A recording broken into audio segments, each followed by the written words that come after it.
You know, sometimes we think that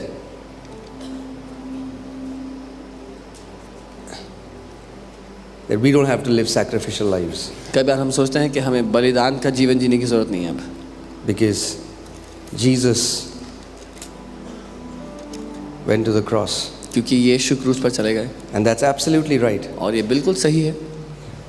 For salvation, you don't need to sacrifice anything. उद्धार के लिए आपको कुछ बलिदान करना नहीं होगा। His sacrifice is enough. You cannot add anything to his sacrifice. उसका बलिदान बहुत है, संपूर्ण है, उसमें आपको जोड़ नहीं सकते। You cannot do anything that you can add to what the Lord has already done. आप कुछ भी ऐसा नहीं कर सकते जिसके द्वारा आप जोड़ सको जो प्रभु ने किया है उसमें।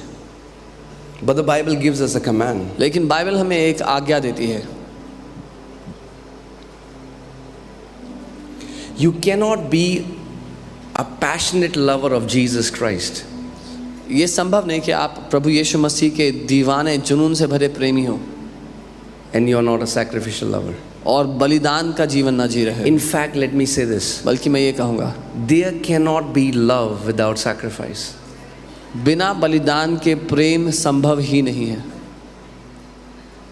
No, it's something else if there is no sacrifice involved. वो फिर कुछ और है, अगर उसमें बलिदान नहीं है तो वो प्रेम नहीं है।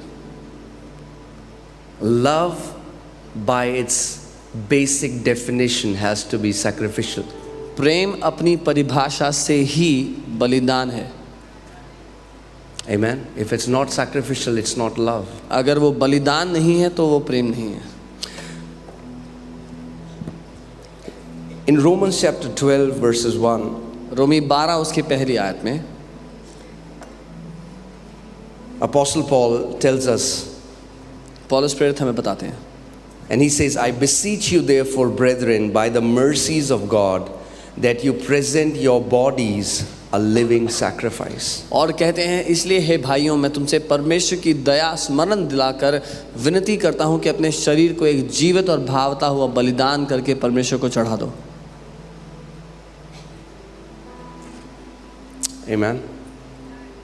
And he's contrasting that with the Old Testament, because in the Old Testament they used to offer dead animals. और वो इसकी तुलना कर रहे हैं पुराने नियम से, जहाँ पर पुराने नियम में वो मरे हुए जानवर की बलि को बलिदान में चढ़ाया करते थे। But now Apostle Paul is saying you need to offer your bodies as a living sacrifice. लेकिन अब पौलुस प्रेरित कह रहे हैं कि आपको अपने शरीर को एक जीवित बलिदान करके चढ़ाना है। Amen.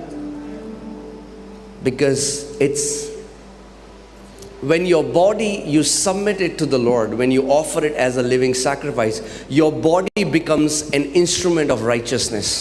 क्योंकि जब आप अपने शरीर को परमेश्वर को समर्पित कर देते हो तो वो धार्मिकता का एक साज, एक बर्तन बन जाता है।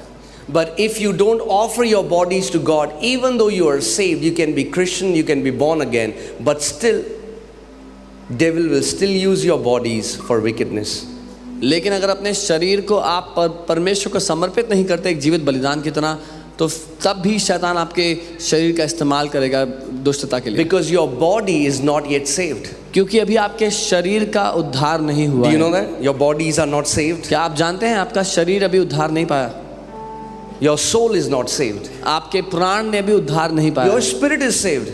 अभी आपकी आत्मा का So उद्धार God is हुआ है। not telling you to offer your spirit, because your spirit already belongs to God. तो परमेश्वर आपको अपनी आत्मा देने को नहीं कह रहा बलिदान में, आपकी आत्मा पहले ही परमेश्वर की हो चुकी है। So hear this. सुनिए, Your spirit already belongs to God. आपकी आत्मा पहले ही परमेश्वर की हो चुकी है। To your soul, God says you need to renew your mind, आपके प्राण के लिए परमेश्वर कहता है तुम्हें अपने मन को नया करना है and you need to offer your bodies. और अपने शरीर को बलिदान स्वरूप चढ़ाना है। Amen. आमीन।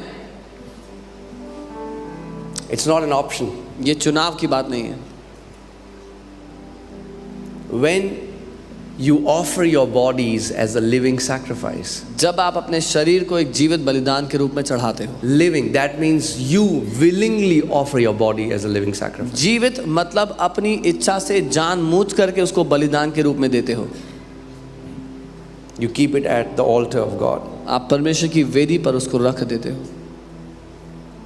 And he says that's your least service. That's where your ministry begins. और वो कहता है वो तुम्हारी सबसे थोड़ी सेवा है, वहां से तुम्हारी सेवा शुरू होती है। So many people keep asking, what's my ministry? What's the will of God for me? I want to do ministry. Your ministry starts by offering your bodies as a living sacrifice. बहुत से लोग ये सवाल करते हैं कि मेरी सेवकाई क्या है, मैं सेवकाई करना चाहता हूँ। आपकी सेवकाई शुरू होती है अपने शरीर को एक जीवित बलिदान करके चढ़ाने से। Amen.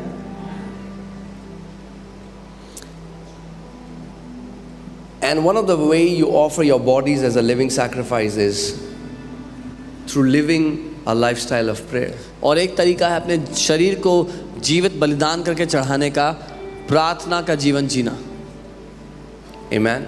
Prayer is that altar where you offer your body as a living sacrifice. प्रार्थना वो वेदी है जहां पर अपने शरीर को आप एक जिंदा बलिदान करके चढ़ाते हो। So many people have never gone into the depth with God because they have never gone into the depth of prayer. बहुत से लोग परमेश्वर के साथ रिश्ते में कभी गहराई में इसलिए नहीं गए क्योंकि वो कभी प्रार्थना में गहराई में नहीं गए। But you know, there are so many things your heavenly Father wants to show you. पर क्या आप जानते हैं ऐसी बहुत सी चीजें हैं जो आपका स्वर्गीय पिता आपको दिखाना चाहता है। And the first thing prayer is going to do is, the first thing, और सबसे पहली बात जो प्रार्थना करेगी आपके लिए, if you consistently start praying, अगर आप निरंतर प्रार्थना करना शुरू करो जीवन में, consistency is the key. निरंतरता ही वो चाबी है। Okay, let me say something. I've been saying this and I don't know if you like it or not, but that's the word of God. कुछ कहूँगा, आपको पसंद आता है या नहीं, परमेश्वर का वचन है। God loves everyone, परमेश्वर हर एक से प्यार करता है, but God does not reward everyone. लेकिन परमेश्वर हर एक को प्रतिफल नहीं देता। Let me say that again. दोबारा कहूँगा, God loves everyone, परमेश्वर हर एक से प्यार करता है, but God does not reward everyone. लेकिन वो हर एक को प्रतिफल नहीं देता। Do you want to know who are the people whom God rewards? क्या आप जानना चाहते हैं कौन है वो लोग जिनको परमेश्वर प्रतिफल देता है? Hebrews 11:6. इब्रानी 11:6। His reward. And what is the reward? He himself is the reward. I mean, like that there are deep mysteries. और वो प्रतिफल क्या है? वो खुद ही प्रतिफल है। ऐसे गहरे रहस्य हैं। Have you seen anybody shouting from their rooftop the secrets about their life? किसी ने कभी देखा किसी को छत से अपनी जिंदगी के रहस्य चिल्ला के बता रहा है? Come on, come, hey, let me tell you the secret about my life. अरे सुन लो, मेरी जिंदगी के रहस्य बता रहा हूँ। No. नहीं। Secrets are revealed to those who are in intimate relationship with you. रहस्य उनको बताए जाते हैं जिनका आपसे गहरा रिश्ता है। God reveals his secrets to the ones who are intimate with him. परमेश्वर अपने रहस्य उनको बताता है जो उसके साथ गहरे रिश्ते में जीते हैं। Amen. There are deep mysteries in the kingdom. राज्य में ऐसे गहरे रहस्य And he wants to tell it to you. और वो आपको उन्हें बताना चाहता है। But God will never reveal his secret to the casual ones. पर वो कभी भी उनको रहस्य नहीं बताएगा जो उसको हल्के में लेते हैं। Okay. But without faith it is impossible to please him, for he who comes to God must believe he is, and can we read it together? He is a rewarder of those who diligently seek him. और विश्वास बिना उसे प्रसन्न करना अनहोना है, क्योंकि परमेश्वर के पास आने वाले को विश्वास करना चाहिए कि वह है, और अपने खोजने वाले, यहाँ लिखा है लगन से, अपने लगन से खोजने वालों को प्रतिफल देता है। सबको नहीं, Not to everyone. those who diligently seek him. वो जो उसको जी जान से पूरी And I want you लगन to से pay खोजते attention. हैं। Not those who diligently seek a car from him, those who diligently seek a house from him, because there are many people who seek things from him, but there are very few who seek him, and they diligently seek him. और ध्यान दीजिए यहाँ यही नहीं लिखा कि वो जो लगन से जी जान से उससे गाड़ी चाहते हैं या उससे घर चाहते हैं, क्योंकि बहुत से लोग उससे बहुत सी चीज़ें चाहते हैं, पर बहुत थोड़े लोग हैं जो उसको चाहते हैं और भी थोड़े लोग हैं जो जी जान से उसको चाहते हैं। Amen. Now don't misunderstand me. I'm not saying कि आप परमेश्वर से कुछ मांगे ना. That's not what I'm saying. But what I'm saying is, if you're only going to God for things and not for Him, then it's more like a consumer. It's more a consumer-based relationship. मैं ये नहीं कह रहा हूँ कि we do not ask anything from God, but if we only ask, अगर हम सिर्फ उससे चीज़ें मांगने के लिए जाते हैं तो वो एक ग्राहक जैसा रिश्ता है फिर। But when He becomes, to know Him becomes the sole aim of your life, no matter what I'm doing. But I exist to know my Maker, the one who created me. लेकिन जब उसको जानना आपके जीवन का M बन जाता है, लक्ष्य बन जाता है, उसको जान लेना आपका एकमात्र जीने का लक्ष्य हो जाता है। And when God sees that you are serious about Him, He starts to reveal Himself layer by layer so that you can see His heart. और जब परमेश्वर ये पहचान लेता है कि आप उसके पीछे हैं, उसको जानना चाहते हैं, तो वो एक एक करके परतें हटाता जाता है, अपने दिल की गहराई तक आपको दिखाता है। Amen. So the first thing that is going to happen when you build a prayer altar. So सबसे पहली बात जो होगी जब आप प्रार्थना की एक वेदी बनाएंगे अपने And when I say altar, I don't mean a physical altar. जब मैं वेदी कह रहा हूँ तो शारीरिक वेदी नहीं कह रहा हूँ, I mean a spiritual altar. मैं एक आत्मिक वेदी कह रहा हूँ। That means you have a faithful lifestyle of prayer. इसका मतलब आपका एक विश्वास योग्य प्रार्थना जीवन है। Amen. Some people say, Pastor, I don't know how to pray. कुछ लोग कहते हैं पास्टर मुझे प्रार्थना करना नहीं आता। Well, start. शुरू तो करो। You will know it. The more you do something, the better you become. पता लग जाएगा, जितना ज़्यादा आप कुछ करते हैं उतने बेहतर होते जाते हैं उस पर। Amen. There was a first time you started to learn bicycle. एक बार था जब पहली दफ़ा आपने साइकिल चलाना सीखना शुरू किया। But the more you started trying it, there was a time you started riding it. जितना सीखने लगे उतना अच्छा फिर चलाने भी लगे। Start. Don't worry about the do's and don'ts. प्रार्थना करना शुरू करो, क्या करना है नहीं करना है चिंता मत करो। Just share your heart with your heavenly Father. That's all. That's what it is all about. अपना दिल अपने स्वर्गीय पिता के सामने खोलकर रखना शुरू करो, यही जरूरी है। Amen. And do it diligently. Don't stop. और जी जान से करो, Don't रुको stop. नहीं, रुको मत। Amen. So the first thing is, पहली बात, make a decision that I will be serious about my prayer life.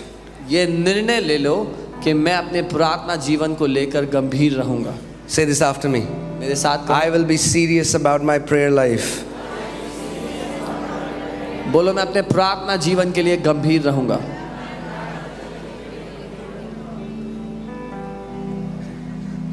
Hallelujah.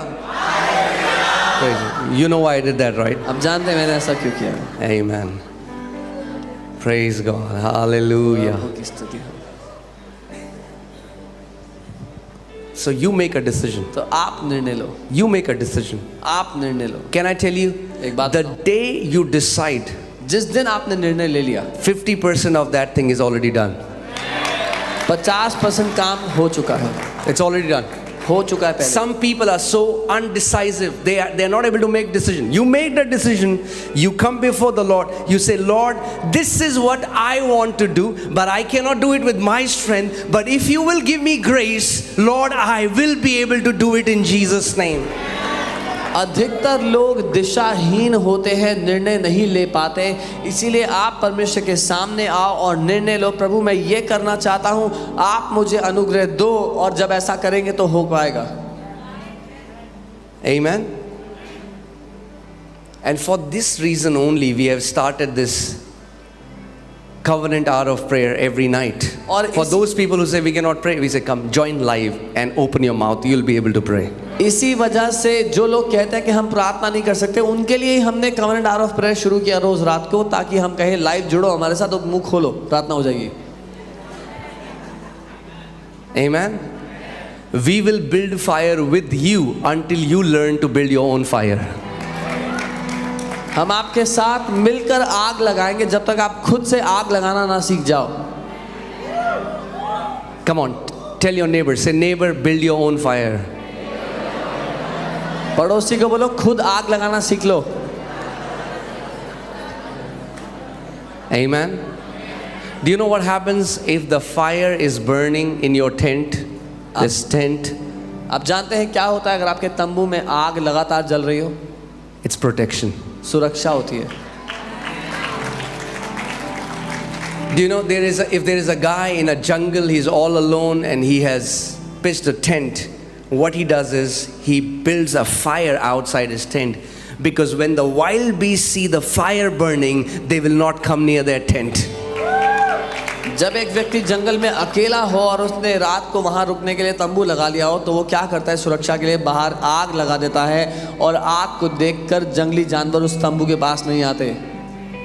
The Bible says we have this earthly tent. Bible कहती है हमारे पास ये शारीरिक तंबू है. And do you know there are demonic spirits waiting to drag you down? और आप जानते हैं दुष्ट आत्माएं हैं जो आपको नीचे खींचने के लिए इंतजार. Devil plans how to pull you out of God's plan. शैतान योजनाएं बनाता है कैसे आपको परमेश्वर की योजना से बाहर निकालना है. We live in a world where we are surrounded by temptations. हम एक ऐसी दुनिया में रहते हैं जहां पर परीक्षाओं से घिरे हुए हैं. And if we don't have a powerful prayer life, we can never stand and withstand the enemy's attacks. और अगर शक्तिशाली प्रार्थना जीवन में हम नहीं बने, नहीं बढ़े, तो हम कभी नहीं खड़े हो सकते दुश्मन के हमलों के खिलाफ. You'll get discouraged, so somebody will say, pss, pss, pss, pss. कोई थोड़ा सा कुछ कहेगा, आप इतना जल्दी निराश हो जाओगे, हार मान लोगे. Why? क्यों? The fire is not burning. क्योंकि आग जल नहीं रही. When the fire is not burning, it's surrounded by wild beasts and they are just speaking to you. जब आग जल नहीं रही तो जंगली जानवरों से घिरे हुए हैं और वो बोल रहे हैं बहुत कुछ. But let the fire burn. पर आग जलने दो एक बार. Let the fire burn. बस आग जलने दो. Every evil beast will run away from your tent in Jesus' name. हर एक दुष्ट जानवर भाग जाएगा आपके तंबू से दूर. Amen. I'm telling you, one of the most blessed things to live is to live in freedom. सबसे आशीषित बातों में से एक है आजादी में जीना. That is beautiful. When you don't have compelling thoughts, when you don't have offenses in your heart, when you're not constantly fighting with Satan. जब विवश करने वाले विचार आपके दिमाग में नहीं चल रहे, जब दिल में किसी के लिए नाराजगी या कड़वाहट नहीं भरी हुई है, शैतान लगातार आपसे जूझ नहीं रहा. Amen. And I'm not talking about Jimmy's prayer. और मैं जिमी की प्रार्थना की बात नहीं कर रहा हूँ. Do you know what is a Jimmy's आप prayer? जानते हैं जिमी की प्रार्थना क्या होती है? Don't be a Jimmy. Jimmy मत बनना. Jimmy says, gimme, gimme. Jimmy बोलता है मुझे दो, मुझे दो. For some people, praying is just going to God and with a long list. कुछ लोगों के लिए प्रार्थना का मतलब है परमेश्वर के सामने एक लंबा चिट्ठा लेकर जाओ. Okay. अच्छा प्रभु ये कर दो, do this, और फिर वो कर दो, and then do that, इसको भर दो, इसको खाली कर fill दो, this, empty this. इसको कॉपी कर दो, इसको पेस्ट कर दो. I'm talking about building your inner man by praying in the Holy Ghost. मैं बात कर रहा हूँ अपने भीतरी मनुष्यत्व को मजबूत करने की अन्य भाषा में आत्मा So में that प्रार्थना करने before you're going to the bed, you're praying Rebo Jekhala Brala Hase Toko की. Robo ताकि Ze, बिस्तर and पर then जाने you're से going to पहले your आप अन्य bed. भाषा में प्रार्थना कर रहे हो, फिर आप बिस्तर में जा रहे हो सोने के लिए. And then you're getting up in the morning, फिर सुबह उठते हो and before your feet touches the ground, you're like और Rebo Shatala पाँव Gara जमीन पर Brala पड़ने से Gasein पहले आप Doko फिर अन्य Robo भाषा बोलना शुरू कर देते हो. You're not giving the opportunity to the enemy to put his unclean thoughts in your mind. आप शैतान को मौका ही नहीं दे रहे कि अपने अशुद्ध विचार आपके दिमाग में वो डाल सके. Amen. Because do you know we are in a spiritual battle? क्योंकि आप जानते हैं हम एक आत्मिक लड़ाई के अंदर हैं. That's why Bible says, be sober, be vigilant, because your adversary, the devil, is roaring and roaming around like a lion, seeking whom he may devour. और बाइबल कहती है सचेत रहो, चौकन्ने रहो, क्योंकि तुम्हारा दुश्मन एक गरजने वाले शेर की तरह, वो शैतान एक गरजने वाले शेर की तरह भटक रहा है, ढूंढ रहा है किसको फाड़ खाए. He's seeking. वो ढूंढ रहा है.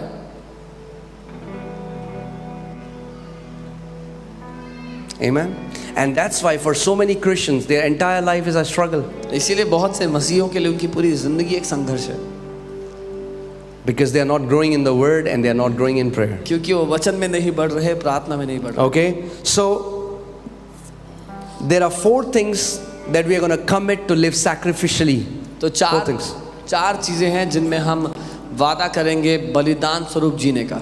Amen? First is sacrificial prayer. पहला है बलिदान Write स्वरूप down if you're प्रार्थना। writing it down. लिख लो अगर लिख रहे हो। Make this commitment for 2024. ये वादा कर लो 2024 के लिए, Sacrificial prayer. बलिदान स्वरूप प्रार्थना में जीना। That means इसका मतलब you not only pray when you feel like, सिर्फ जब मन करे तभी प्रार्थना नहीं करना है। you also pray when you don't feel like. जब मन नहीं कर रहा तब भी प्रार्थना करना है। You not only pray when you feel fresh, जब ताजगी लगे तब प्रार्थना नहीं करना you सिर्फ, also pray when you feel tired. जब थकावट लगे तब भी प्रार्थना करना है, Because it's a sacrificial commitment. क्योंकि ये बलिदान का वादा है। Amen? Amen. Amen? Can you Amen. lift up your hands? Let's just ask grace. और अनुग्रह मांग सकते। Come on, you ask in your words. Come on, आप pray. अपने शब्दों में मांगे अनुग्रह। Say, Father, I ask grace पिता मैं अनुग्रह मांगता हूँ that I will have a sacrificial prayer life in 2024. कि मैं बलिदान का प्रार्थना जीवन जीऊं। Come on, come on, come on. Ask grace from Him. He says, उससे अनुग्रह come मांगे। boldly before the throne of grace वो कहता that you है, may obtain mercy and find favor in the times of need. साहस के साथ अनुग्रह के सिंहासन के आगे आ जाओ ताकि तुम अनुग्रह पाओ और दया पाओ मदद के समय के लिए। Say, Father, I ask for and receive grace to have an amazing prayer life. Make me a man or a woman of prayer. बोले पिता मैं अनुग्रह मांगता हूँ और ग्रहण करता हूँ एक अद्भुत प्रार्थना जीवन के लिए। मुझे प्रार्थना करने वाला व्यक्ति बनाए।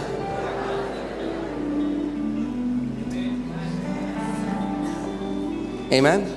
So I'll just give you some. So when I got saved जब मैंने उद्धार पाया and then I got baptized with the Holy और Ghost, फिर पवित्र आत्मा का बपतिस्मा पाया, I'm telling you the truth. I hardly pray in my known language, like 1%. 99% of my prayer is praying in spirit. मैं सच कह रहा हूँ, मैं बहुत ही कम अपनी खुद की इंसानी भाषा में प्रार्थना करता हूँ। 99% मेरी प्रार्थना अन्य भाषा में है। Because the Bible says in Romans 8:26, likewise the Spirit helps in our weaknesses, for we do not know what we should pray for, but the Spirit Himself makes intercession for us with groanings that cannot be uttered. क्योंकि रोमी 8:26 में लिखा है, वैसे ही आत्मा भी हमारी दुर्बलताओं में हमारी सहायता करता Okay, है। wait. आत्मा भी हमारी दुर्बलताओं में हमारी सहायता करता है. When you pray in the Spirit, God starts to deal with your weaknesses. जब आप प्रार्थना करते हैं अन्य भाषा में, परमेश्वर आपकी कमजोरियों को ठीक करना शुरू करता है। Are you guys with me? मेरे साथ हो? Spirit helps in our weaknesses. वो आत्मा हमारी कमजोरी में हमारी मदद करता है। I'm telling you, there are men who became 60, 70 are still battling with lust because they did nothing with it. Just because you come to a church and you sing 2 Christian songs doesn't mean you'll get rid of that thing. You will have to pray in the Spirit to defeat it. मैं आपको बता रहा हूँ, पुरुष जो 70 साल के हो गए लेकिन उस लस्ट से आज़ाद नहीं हो पाए क्योंकि उन्होंने उसका कुछ नहीं किया। सिर्फ चर्च आकर 2 गाने गाने से कुछ नहीं होता। If you think time is going to fix it, you are deceived. Time will not fix it. अगर आपको लगता है समय के बाद कुछ ठीक हो जाएगा तो धोखे में नहीं होगा। समय से No, it won't. नहीं होगा, Because it's a demonic thing and वो demons एक- don't age. क्योंकि वो एक दुष्ट की ताकत की तरफ से और दुष्ट आत्माएं बूढ़ी। Demons only understand one language, and that is the power of Almighty God. That's दुष्ट all. आत्माएं एक ही भाषा समझती हैं और वो है सर्वशक्तिमान परमेश्वर की ताकत की भाषा। Amen. I was sharing this before, but let me share this. One time I was seated in an aircraft and I was with Pastor Sam, and suddenly Holy Spirit began to talk to me. एक बार मैं aircraft में बैठा होता और अचानक पवित्र आत्मा बात करने लगे And he said, son, और कहा, बेटा as long as this plane is grounded, जब तक ये प्लेन जमीन पर है, even if there is a crack, a hole in this aircraft, it doesn't matter. अगर इसमें कोई छेद है या कोई दरार भी है, कोई फर्क नहीं पड़ता। But once it takes off, लेकिन एक बार हवा में आ गया, and even if there is a tiny minutest hole in this aircraft, it will tear apart the entire aircraft. और उसमें एक छोटा सा छेद भी है तो वो भी पूरे जहाज फाड़ देगा। Fix your issues before God lifts you up. अपनी दिक्कतों को ठीक कर लो इससे पहले कि परमेश्वर तुम्हें उठाए तुम्हारे जीवन में। Go before the Lord. परमेश्वर के पास जाओ। Amen. I'm not talking about perfection. Please understand my heart. सिद्धता की बात नहीं कर रहा हूं मेरे दोस्त। I'm saying you know what your weaknesses are. मैं कह रहा हूं आप जानते हो आपकी कमजोरियां क्या हैं। If you don't take it to God, they will stay with you and they will go to grave with you. अगर आप उनको परमेश्वर के पास नहीं ले गए तो वो आपके साथ ठहरी रहेंगी और आपके साथ कब्र में जाएंगी।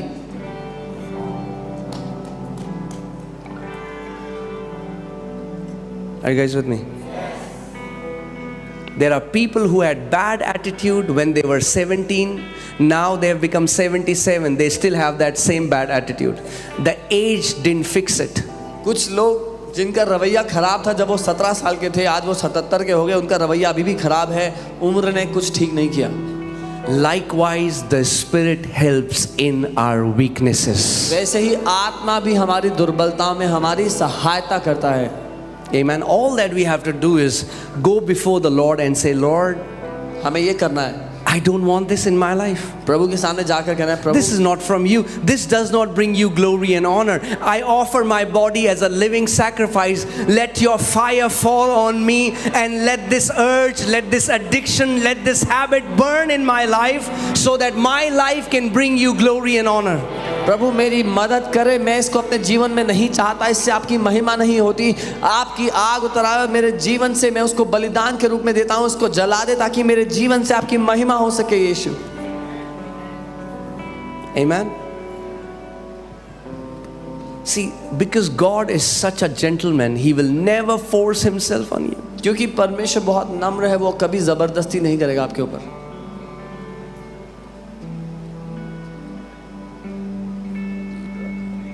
Amen. So we go before the Lord right now. तो हम अभी प्रभु के सामने जाएं। When is the right time? Now. सही समय कब है? अभी। Now. अभी। He is ready, वो तैयार है, waiting for you, but He will never force Himself. आपका वेट कर रहा है पर कभी जबरदस्ती नहीं करेगा।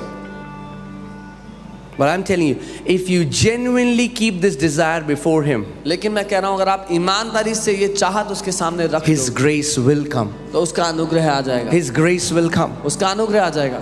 Amen. And that addiction, that urge will leave you. You will not even know how it happened. और वो बुरी लत, वो चाहत आपको छोड़कर चली जाएगी, आपको पता भी नहीं होगा कब। Amen. So Jesus said, watch and pray so that you may not fall into temptation. यीशु ने कहा देखते रहो और प्रार्थना करते रहो ताकि परीक्षा में मत पड़ो। Okay, hear this. सुनिए। Watch and pray देखते रहो और so that प्रार्थना you may करते रहो, not fall into temptation. ताकि परीक्षा में मत पड़ो। But if you don't pray, लेकिन अगर नहीं प्रार्थना करोगे what is going to happen? क्या होगा? You are going to fall into temptation. आप परीक्षा में पड़ जाओगे। So the first thing that prayer will do is, तो पहली बात जो प्रार्थना first thing, पहली as you begin a lifestyle of prayer, a consistent lifestyle, prayer starts to attack every areas of weaknesses in your life. जब आप प्रार्थना का जीवन जीना शुरू करते हो, एक निरंतर प्रार्थना जीवन, तो वो आपकी जिंदगी में पहला काम जो करेगा वो है हर एक कमजोरी पर अटैक करना शुरू कर देगा। Can I tell you, if you have a powerful prayer life, it will be so hard for you to sin. आपको बताऊं, अगर आपका शक्तिशाली प्रार्थना जीवन होगा तो पाप करना बड़ा ही कठिन होगा।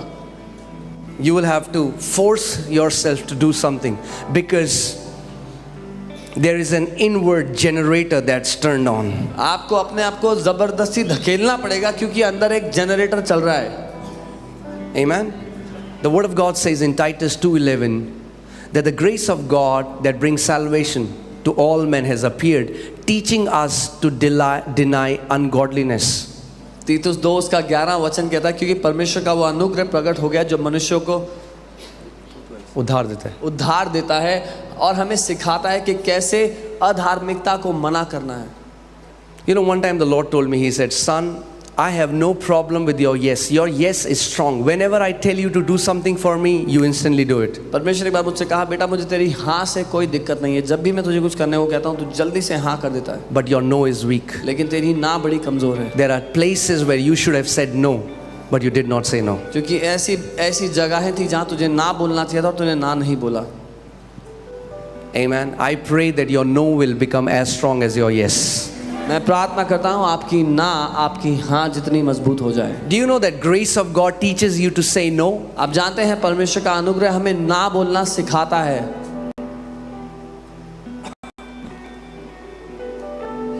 Your friends are calling you. Come on, आपके दोस्त कॉल कर रहे हैं, आ जाओ we'll have party. पार्टी करेंगे. What does the grace of God teaches you? परमेश्वर का अनुग्रह क्या सिखाता है? One time, recently we are doing covenant hour of prayer. One guy was asking, Pastor ji, godly तरीका क्या है no बोलने का? तो कई पूछते थे, what is the godly way of saying no? ऐसे बोलो, जय मसीह की no. Say praise the Lord. No.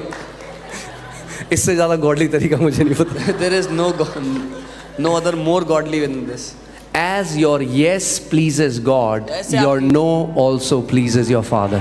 जैसे आपकी हाँ परमेश्वर को आनंदित करती है, आपकी ना भी परमेश्वर को आनंदित करती है. For Jesus, there is a prophetic word that because you have loved righteousness and hated wickedness, so God, even your God, has anointed you more than your brothers.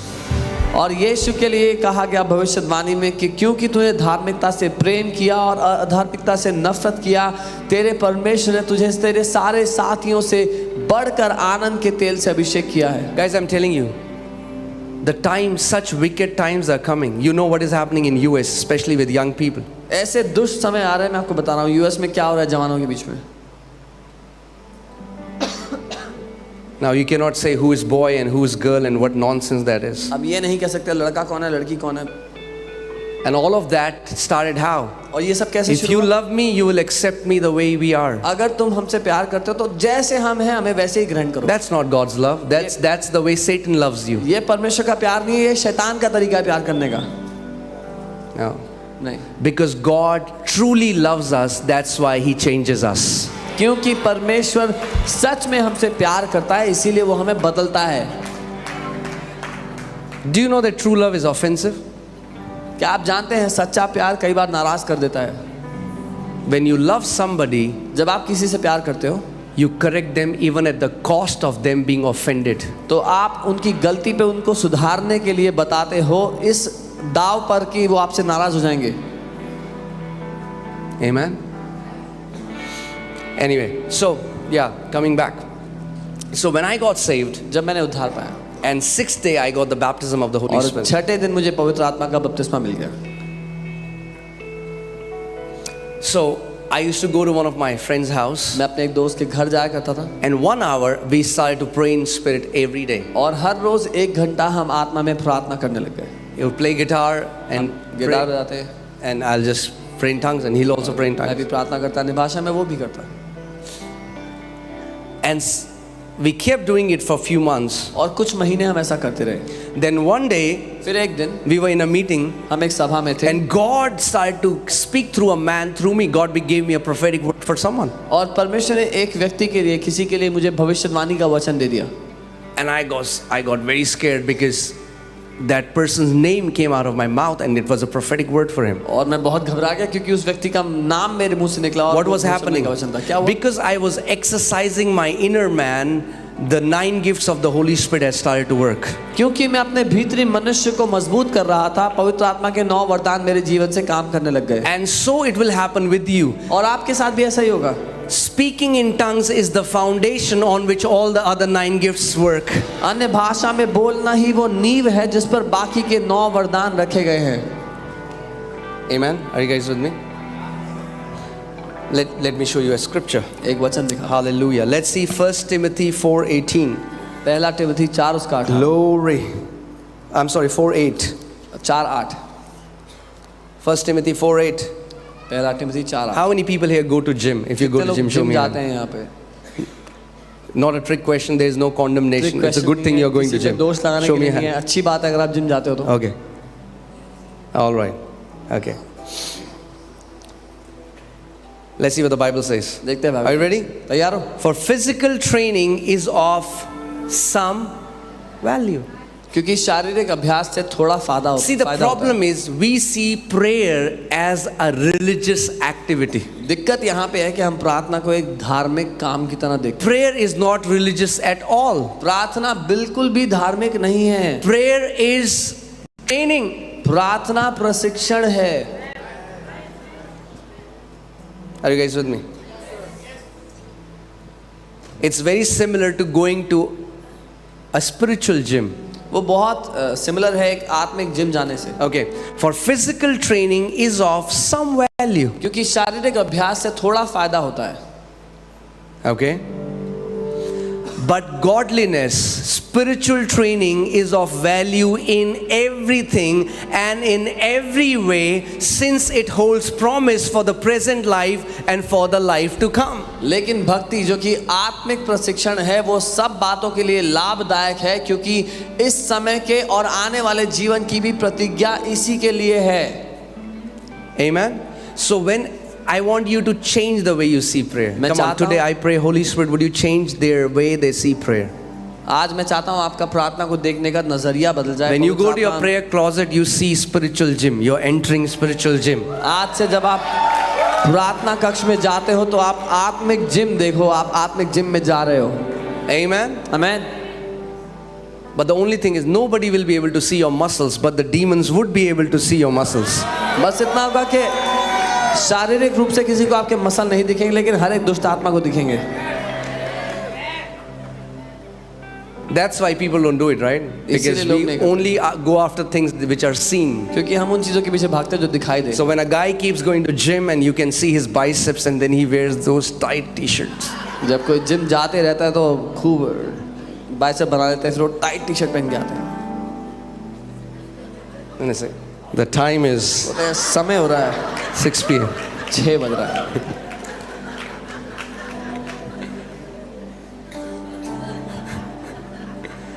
And it's awesome. अच्छी बात है, But the thing is, लेकिन बात ये है they worked, and I'm all for it. I want to go to gym. मैं भी I'm gym just जाना चाहता हूँ। अच्छा। asking grace that I'll get time. अनुग्रह मांग रहा हूँ उससे। I really want to go to gym. मैं सच में जाना चाहता हूँ।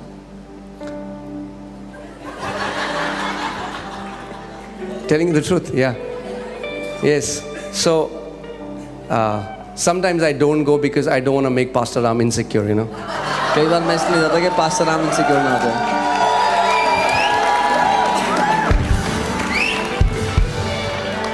Because when I go to gym in few months, I'm going to get more muscles than him.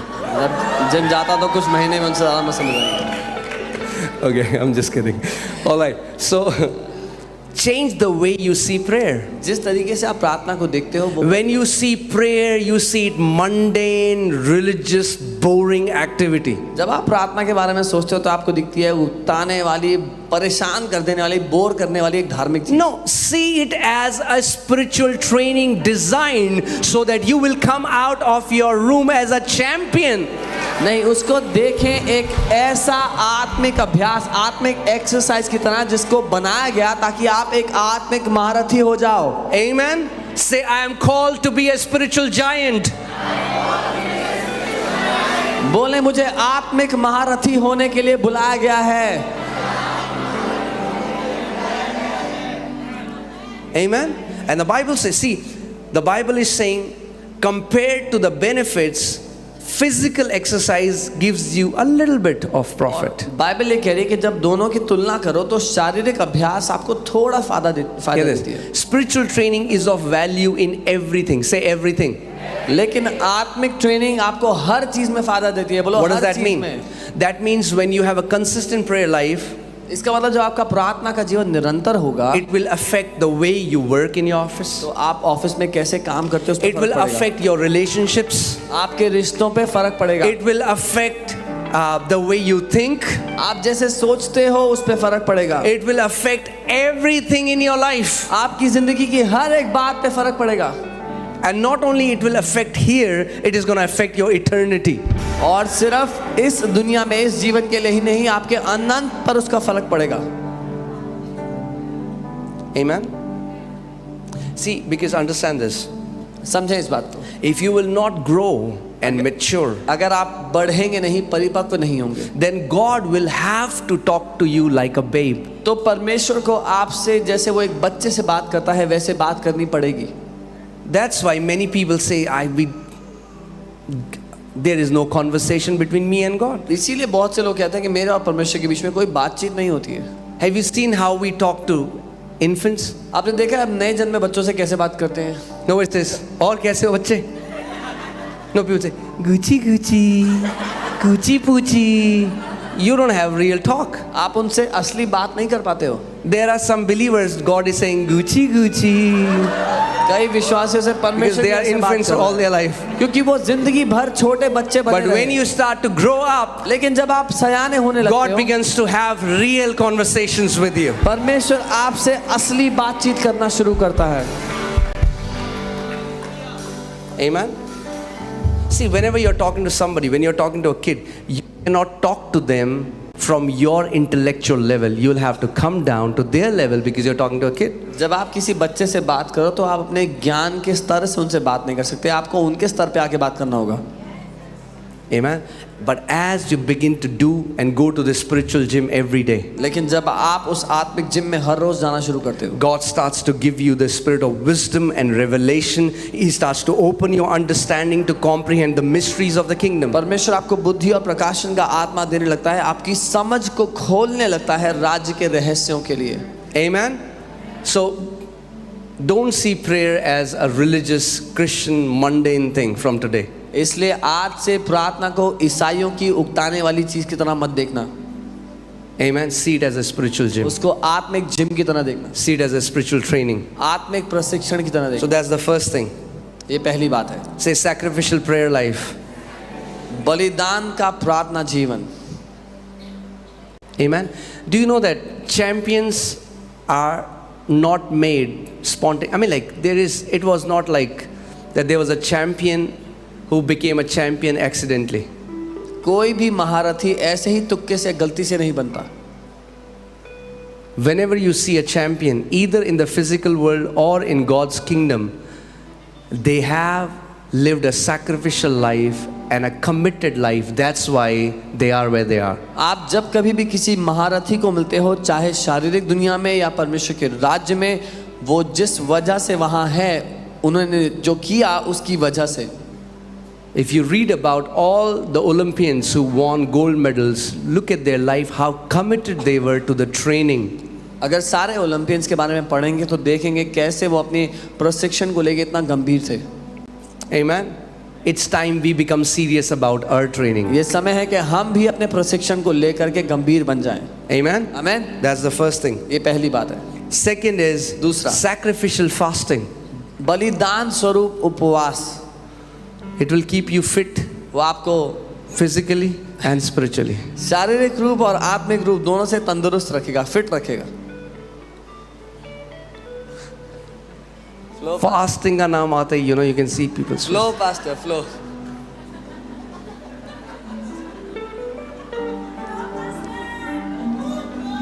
You know, so many people are so afraid बहुत of से लोग fasting, इतना डरते घबराते हैं उपवास के and नाम। that's why you can see bank all around them. इसीलिए उनके चारों ओर आपको एक बैंक मिलता है।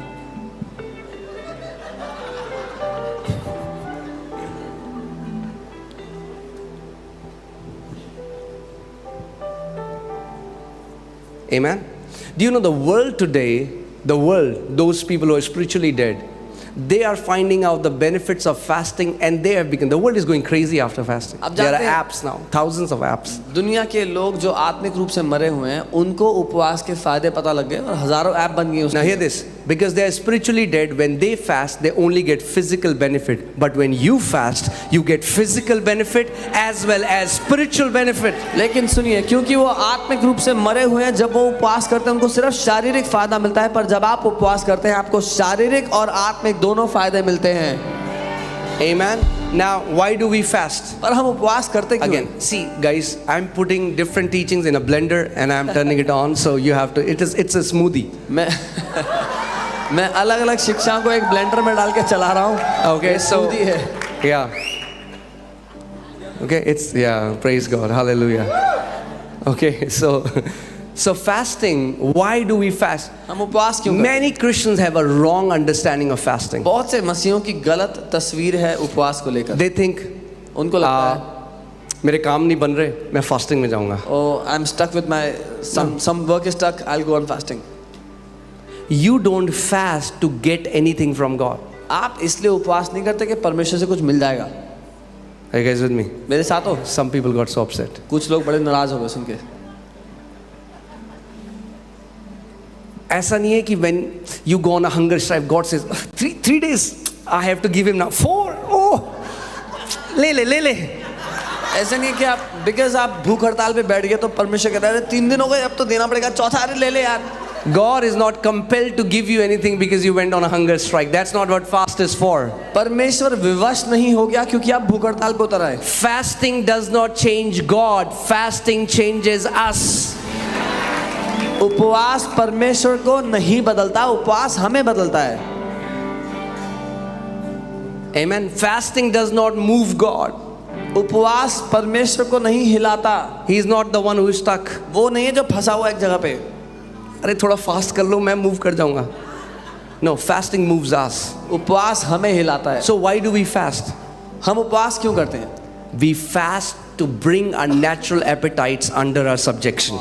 ताकि हमारी शारीरिक भूखों को शारीरिक Write it down. लालसाओं को There are natural urges of this body. इस शरीर की शारीरिक लालसाएं हैं। Are you getting that? God gave it to us, but what demons do is they take those urges and take it to an extreme where we become slaves of those urges. परमेश्वर ने वो अलग अलग भूखें हमें ही दी थी हमारे शरीर के लिए, लेकिन दुष्टात्मा क्या करती हैं उसको लालसा बना करके एक अंत छोर तक ले जाती हैं और वो हमें दास बना देती हैं उसका। Let me say this. If you cannot control your hunger, you cannot withstand any temptation. अगर आप अपने भूख को नहीं नियंत्रित कर सकते तो आप किसी परीक्षा का सामना नहीं कर सकते। Let me say that again. दोबारा कहता हूँ, If you cannot control your hunger, if you cannot withstand your hunger, you cannot withstand any temptation. अगर आप अपनी भूख पर नियंत्रण नहीं कर सकते तो आप किसी परीक्षा का सामना भी नहीं। Because if you see, every temptation is an urge of the body. क्योंकि आप देखेंगे तो हर एक परीक्षा शरीर की लालसा से होती है। But if you live a fasted lifestyle, पर अगर आप उपवास करने का see, जीवन we जीते are starting from tomorrow. We are going on a 1-week fast. कल से हम 1 हफ्ते का उपवास शुरू कर रहे हैं। Okay. ठीक है, But all throughout the year, you can dedicate 1 day of fasting that you're going to separate yourself, and that day is the day you fast. All throughout the week, 1 day separated. इस आने वाले पूरे साल में हफ्ते का एक पूरा दिन आप अलग कर सकते हो परमेश्वर के लिए, उपवास के लिए। And in that day, you pray in tongues, you read the word of God. और उस दिन में आप अन्य भाषा में प्रार्थना करो, परमेश्वर का वचन And पढ़ो। you will know that when you have started to live, when you have started to fast and pray, these urges that were controlling you, these natural appetites have come under your subjection. और आपको पता लग जाएगा जब आप उपवास का जीवन जीते हैं तो ये शरीर की भूखें जो आपका नियंत्रण करती थी आपके अधीन आ गई हैं। Amen. Hallelujah. What can be natural urges? क्या हो सकती है वो शारीरिक Hunger, लालसा, sexual urge, भूख, sleep. खाने की या सेक्सुअल अर्ज, सोने की। Some people cannot control their sleep. कुछ लोग अपनी नींद को Some people cannot control their hunger. कुछ लोग But भूख when को you control start नहीं to कर live a fasted lifestyle, पर जब आप उपवास का जीवन जीते your natural urges will come under your subjection. आपकी शारीरिक लालसाएं आपके अधीन आ जाएंगी। And fasting makes your spirit sensitive to God. So why do we fast? Hear this. We fast mainly to get a direction from God. और उपवास करना आपकी आत्मा को संवेदनशील बनाता है परमेश्वर से निर्देश पाने के लिए। उपवास करना आपको परमेश्वर से निर्देश लेने में आसानी बना देता है। Hallelujah! You know why I did that, right? Amen. Hallelujah. Praise God. You said flow, I'm flowing. That's how I flow. Amen. इसको बोलते हैं करेक्ट करना बिना कंडेमनेशन के। This is called correcting without condemning.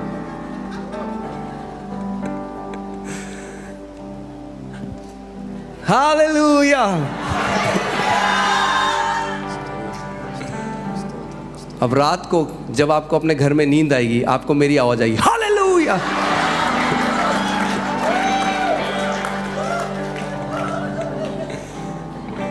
Amen. So that's the second thing. तो ये दूसरी बात है, When you fast, जब आप उपवास करते हैं your spirit can become so sensitive. I'm telling you, there is a, when you keep on praying in spirit and you keep continuing this, you can even tell where angels are standing in your room. जब आप उपवास करते हैं आपकी आत्मा इतनी संवेदनशील होती है, और ऐसा समय आ जाएगा जब आप ये भी बता सकेंगे कि स्वर्गदूत कहाँ खड़ा है आपके रूम में. Your spirit becomes sensitive because do you know that your spirit has senses? आपकी आत्मा संवेदनशील हो जाती है क्योंकि आपकी आत्मा के पास भी ज्ञानेंद्रियां हैं, क्षमताएं हैं.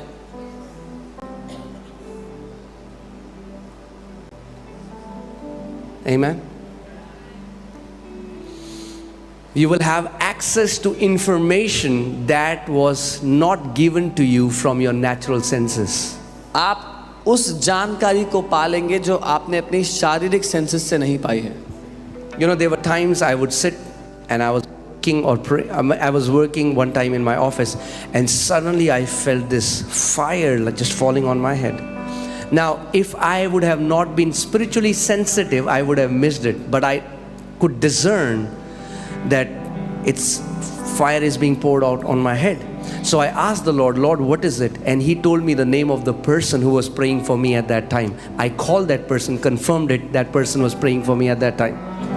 और ऑफिस में बैठे बैठे कई बार ऐसा होता था कि मुझे लगता था कि जैसे आग मेरे ऊपर उतर के आ गई है, और मैंने जैसे ही मैं वो महसूस करता था, मैं पूछा था प्रभु ये क्या है. तो प्रभु ने मुझे नाम बताया उस व्यक्ति का जो मेरे लिए प्रार्थना कर रहा है. मैंने उसको कॉल किया, कंफर्म किया, तो वो मेरे लिए प्रार्थना कर रहे थे. लेकिन अगर मैं संवेदनशील ना होता उसके लिए तो ना होता मेरे साथ वो. Amen. As you keep going to this spiritual, okay, जब आप इस आत्मिक जिम जाते रहोगे, that was first warning. तो पहली वार्निंग थी. As you keep going to the spiritual gym, you can become so sensitive. I have met people and they are saying something else, but from the ears of my spirit, I am hearing their real motives. जब आप आत्मिक अभ्यास करते रहोगे आप इतने संवेदनशील हो जाओगे. मैं लोगों से मिला जो अपने मुंह से तो कुछ और कह रहे थे पर उनका दिल कुछ और कह रहा था. मैं अपनी आत्मिक कानों से उनके दिल की बात को सुन रहा था. The Bible says Jesus knew what was in the hearts of men.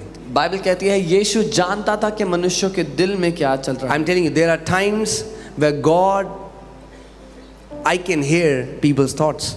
और ऐसे समय होते हैं जब मैं लोगों के विचार सुन रहा It हूँ. doesn't happen all the time. Her It's when समय the नहीं Holy होता. Spirit wishes it. जब पवित्र आत्मा चाहता है तब. I was one time preaching the gospel to a woman, एक बार मैं एक औरत को सुसमाचार and सुना there was a bottle, a glass bottle in front और of वहाँ us, पे कांच की एक बोतल पड़ी थी. and she was listening to me. She's like, और मुझे ऐसे बड़ी खुशी से मेरी बात को सुन रही थी. and suddenly I heard her say in my heart, I wish I could take this bottle and मैं इसके सर पे दे मारूं. और अचानक से मैं सुनने लगा अपने दिल में वो कह रही कि मैं ये बोतल उठा के. But look, her face is like this. पर उनका मुंह तो बहुत खुशी से भरा हुआ था. And I said, बहन, मैंने कहा सिस्टर आप ये सोच रहे हो आप? This is what you are thinking. She freaked out. वो हैरान हो गई एकदम She से. said, who told you that? उसने कहा किसने I बताया said, the one I am preaching about. मैंने कहा जिसके बारे में मैं बता रहा हूँ उसने. The Bible says spiritual man judges all things, but he is not judged by anyone. Bible कहती है एक आत्मिक व्यक्ति हर एक चीज का न्याय करता है लेकिन उसका कोई न्याय नहीं करता. Amen. So मैं यहाँ membership लेके आया हूँ एक जिम की. Free membership, free. Invitation है, ले लो. So I brought a free gym membership for you. Amen. Amen. This is a gym. If you join it and if you continue, you're gonna become a spiritual giant in the name of Jesus. ये वो gym है, अगर आपने इसको join कर लिया तो आप आत्मिक महारथी बन जाएंगे. Amen. So first time I fasted, I thought I'm never gonna fast again. It's the most पहली बार useless thing. जब मैंने उपवास किया मैंने ठान लिया कि दोबारा कभी उपवास नहीं करूँगा. सबसे बेकार चीज़ है ये. Because I was thinking I'm gonna fast and heavens is gonna open and angels are gonna come. क्योंकि मुझे लग रहा था मैं उपवास करूँगा स्वर्ग खुल जाएगा. All that I got was a headache, और जो मिला वो था सर दर्द I started to feel so bored. इतना बोर हो गया.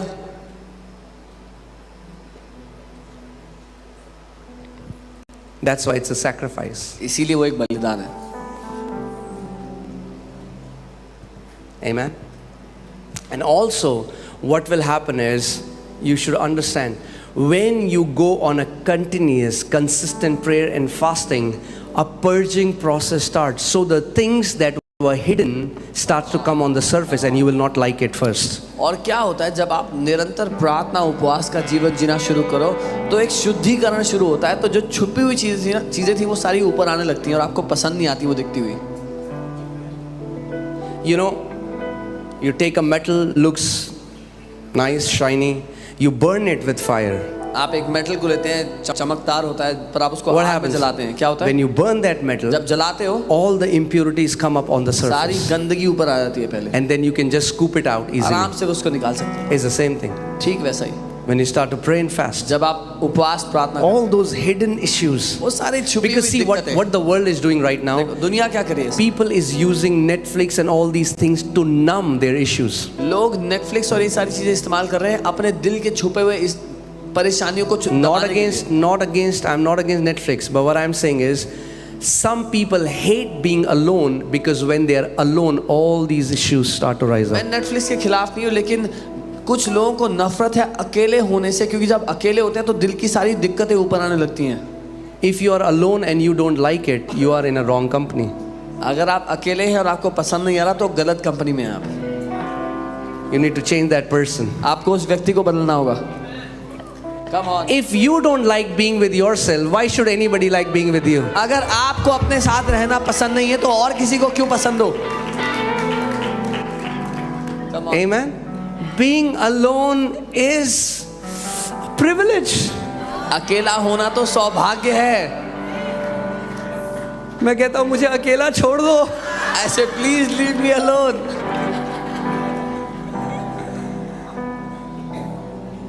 Amen. There is a big difference. बहुत बड़ा फर्क है. You are alone, but you are never lonely. जब आप अकेले तो होते हैं पर अकेलेपन में नहीं होते. You are alone because you are meeting someone. आप अकेले इसलिए हुए ताकि आप किसी से मिलें. But there are some people, they are in big crowds, but they still feel lonely. पर कुछ लोग भीड़ में घिरे होते हैं फिर भी अकेलापन महसूस. Okay, hear this. Are you ready? तैयार हैं?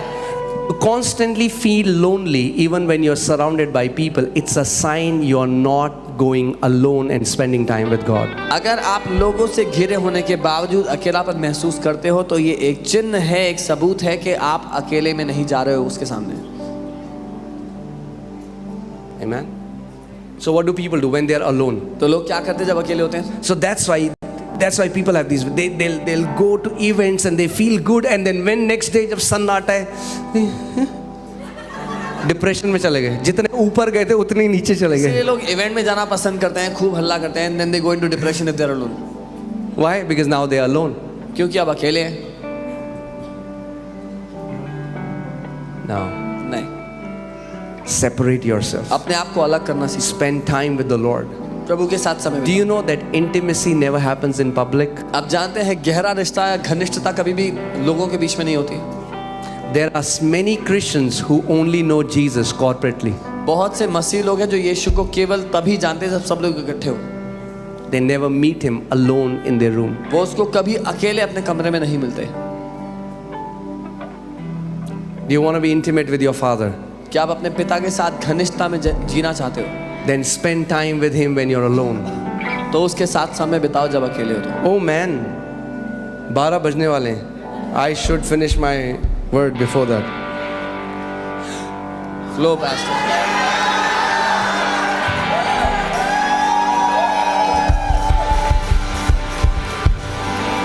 Flow pastor. Okay. So, in Matthew chapter 6, Jesus gave us combination of three things to do, and if we do that, it's so powerful. मत्ती 6 में यीशु ने हमें एक कॉम्बिनेशन दिया 3 चीजों का. अगर हम He said, when you fast, बोला जब तुम उपवास करो, when you pray, जब तुम प्रार्थना करो, and when you give. और जब तुम दो. Now the third thing, अब तीसरी बात. the third thing is sacrificial giving. तीसरा है बलिदान स्वरूप देना. Sacrificial giving. बलिदान स्वरूप देना। Why? क्यों? Because people's heart are so intertwined with money. क्योंकि लोगों का दिल इतना उलझा हुआ है पैसे में। If you cannot sacrifice, if you will not learn how to give sacrificially, you will never be free from the spirit of mammon. अगर आप बलिदान के द्वारा देना नहीं सीखेंगे तो कभी भी उस मैमन की आत्मा से आजाद नहीं होंगे। Mammon simply means money. Memon का अर्थ है पैसा। So many people live for money. Money is their God. They think Jesus is their God, but their God is money. बहुत से लोग पैसे के लिए जीते हैं, असल में पैसा उनका ईश्वर है और वो लोग उनको लगता है वो यीशु के। They pray to Jesus. वो यीशु से प्रार्थना करते For हैं money. पैसे के लिए No. नहीं। When you serve God, जब आप परमेश्वर की सेवा करते money will serve you. हैं, पैसा आपकी सेवा करेगा। You will never have to serve money. आपको कभी पैसे की सेवा करनी नहीं पड़ेगी। Amen. Amen. Look at the heart of David. He says, I'll never offer to God something that has not costed me anything. Dawood के दिल को देखो, वो कहता है मैं कभी भी परमेश्वर को कुछ ऐसा नहीं चढ़ाऊंगा जिसका मैंने दाम नहीं चुकाया है। Sacrificial giving. बलिदान स्वरूप देना। So before we enter into the year, we decide now, Father, next year I'm going to sacrificially offer. I'm going to sacrificially give. तो इस साल में प्रवेश करने से पहले हम ठान लें कि मैं बलिदान स्वरूप दूंगा, बलिदान स्वरूप अपनी भेंट परमेश्वर को दूंगा। Amen. And I've always told you and I will always tell you, we never tell you to do something which we have not done it first. और हमेशा आपको मैंने बताया और बताऊंगा कि हम आपको कुछ भी ऐसा करने के लिए नहीं कहते जो पहले हमने नहीं किया है। I have been teaching this to my leaders first, that January is the month of sacrifice. We're going to sacrificially pray, we're going to sacrificially fast, and we're going to sacrificially give. मैं पहले अपने leaders को सिखाता आया हूँ कि जनवरी महीना होगा बलिदान स्वरूप जीने का। हम बलिदान स्वरूप उपवास करेंगे, बलिदान स्वरूप प्रार्थना करेंगे, बलिदान स्वरूप देंगे। Why? Because praying, fasting and giving takes care of three things of our life: the lust of eyes, the lust of flesh, and the pride of life. क्योंकि उपवास करना, प्रार्थना करना और देना हमारे जीवन की तीन बातों को देख लेता है, उनका ध्यान उनको साफ कर देता है। वो है आँखों की लालसा, जीवन का घमंड और शरीर की लालसा। Amen. When we sacrificially give, जब हम बलिदान स्वरूप देते हैं, we declare the lordship of Lord Jesus Christ over our finances. हम प्रभु यीशु मसीह की प्रभुता की घोषणा करते हैं अपनी जिंदगी के ऊपर। Amen. So right now, you know, majority of Christians do a cause-based giving. You give them a cause. अधिकतर मसीह लोग एक मुद्दे को लेकर, एक विषय को लेकर देना जानते I हैं। get so many emails. There are guys from UK, from Canada. They say, Pastor, if you need anything, please tell us. I said, I'll never tell you. मुझे बहुत से लोगों के ईमेल आते हैं यूएस, यूके से, Canada से, पास अगर आपको कुछ चाहिए तो बताना। मैं कहता हूँ कभी नहीं बताऊंगा तुम्हें। The house of God is not running at your mercy. You give sacrificially for you and your family. परमेश्वर का घर तुम्हारी दया पर नहीं चलता, तुम बलिदान स्वरूप दो अपने घर के लिए, अपने लिए। Amen. We are not doing charity. हम यहाँ to पर God's चंदा house. नहीं कर रहे हैं। It's a sacrificial seed.